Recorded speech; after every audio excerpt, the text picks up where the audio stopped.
Esta é a travessia de balsa entre Cabedelo, saímos ali do porto e estamos indo para Lucena, região metropolitana de João Pessoa. A balsa está sendo puxada por um barco. Eu acho que eu já fiz esse passeio no Rio São Francisco, em Juazeiro, e é uma experiência interessante.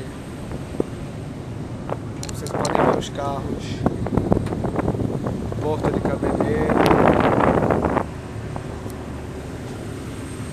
e aí vamos nós.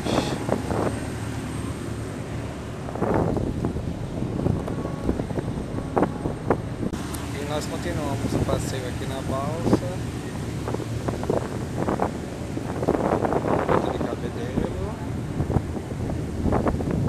Lucena já se aproxima, só não sei onde é que é o terminal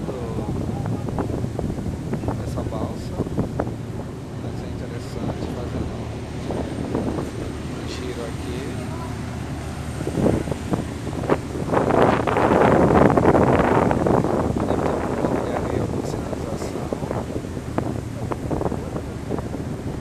Experiência legal.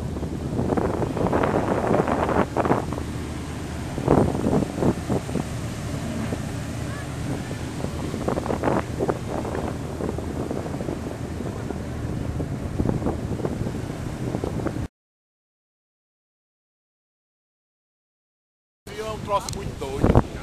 Tô filmando, viu? Ferro, cheio de coisa dentro. Olha aí, Amélia, isso é filme. A travessia de volta entre Lucena e YouTube. Estamos nós aqui. Entre Cabedelo e Lucena, fazendo a travessia de ferry boat.